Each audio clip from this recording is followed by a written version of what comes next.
Welcome back to another episode of DePIN State. I'm your host, Nick Hawks. On today's show, we have Michael Chen from Blockless.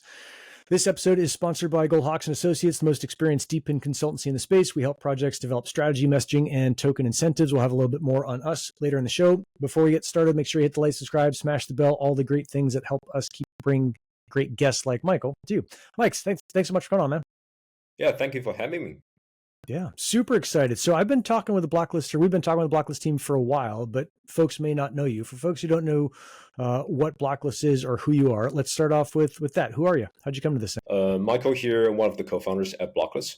Well, in terms of my crypto background, I got into crypto in 2017.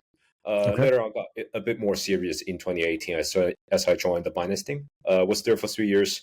Mostly doing research, right? So looking into the new projects, right? Investigating what they're doing, their technologies, how they're operating their businesses. So that side of things, right? But in 21, that's when I left the Binance team and really started building, experimenting with new things and researching into new areas, and later on building Blockless, right? So the connection there is really, back in the day, as I was this researcher at Binance, right? We're looking into different projects. And one big issue that we across the board just realized is that, well, back in the day, on-chain applications they're not that useful, right?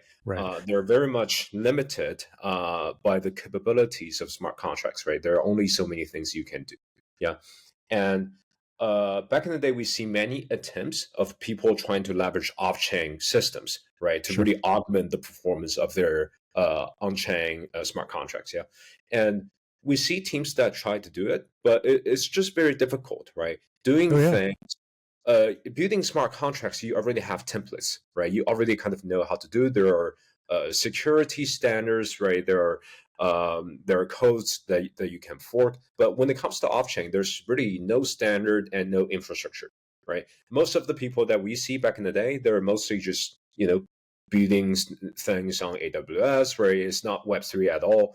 And they just try to run it and hope that the community doesn't realize or doesn't care, right?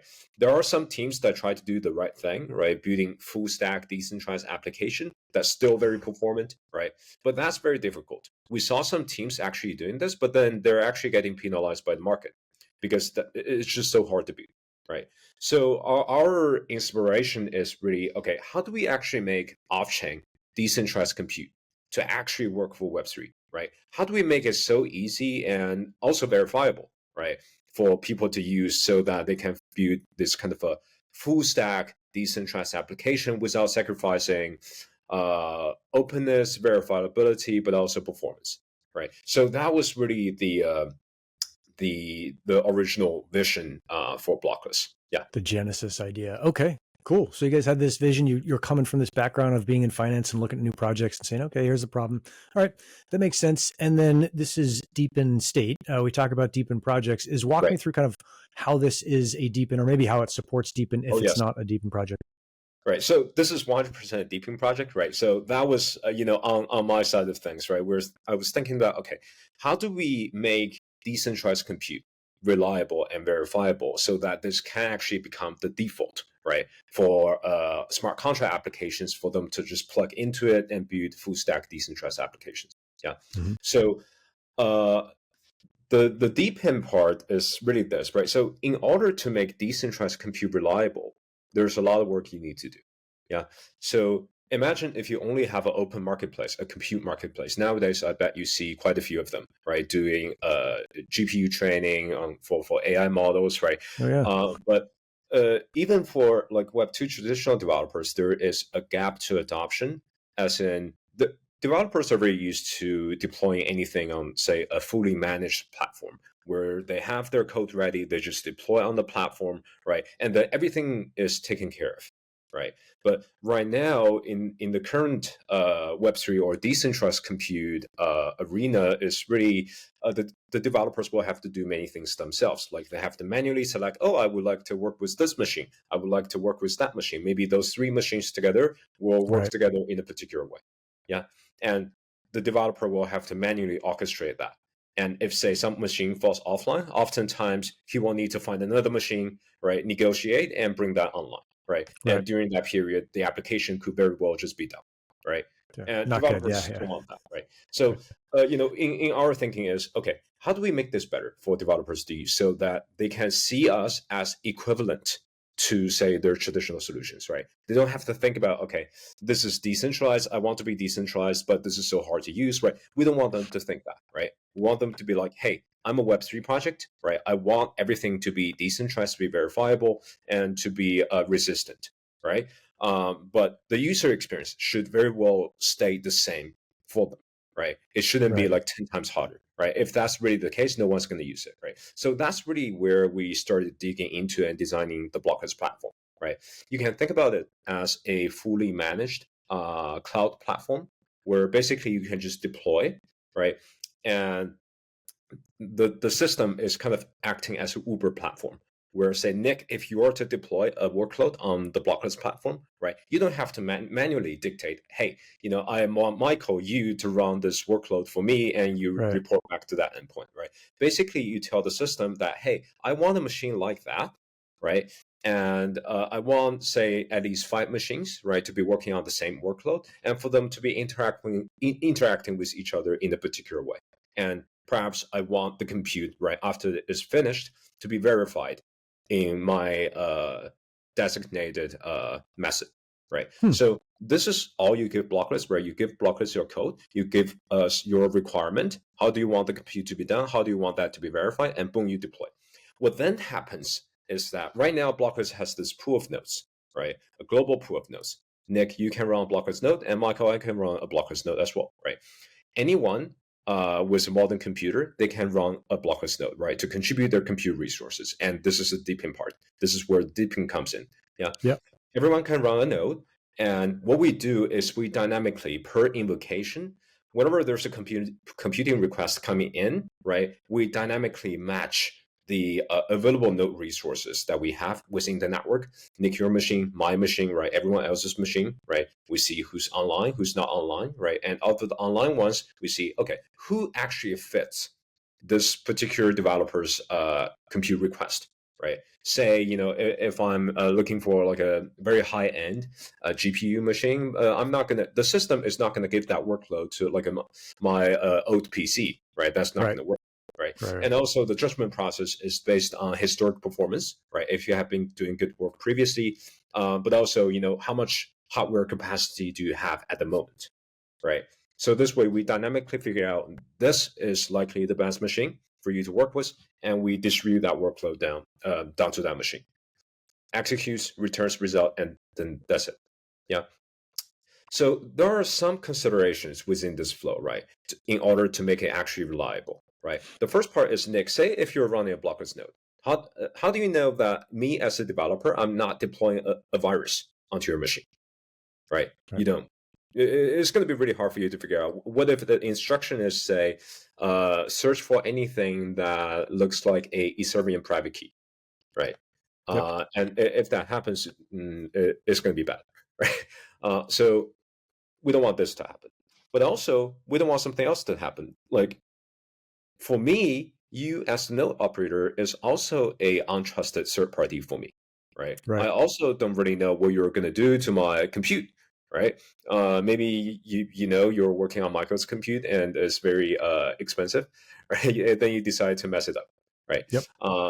So we don't want any of these to happen, right? So what we did is we built our own WebAssembly-based secure runtime to achieve mutual segregation, right? So whenever I deploy something onto your machine, is deployed into that sandbox.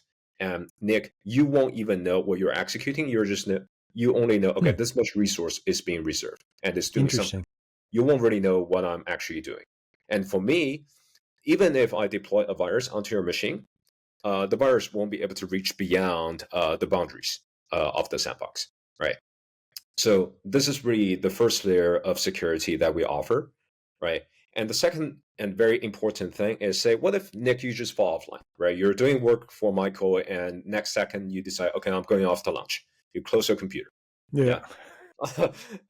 And I'm dead, right? And so what we've figured out in the Blockless system is that we have sub-second execution failover, right? And this is partly why we're using a WebAssembly based runtime. So that WebAssembly itself is very fast. It can be put up in milliseconds, right? So that when Nick, if you ever decides to fall offline for whatever reason, right, the system after the request is timed out, we automatically find another group of nodes, right, to fulfill the same request for me.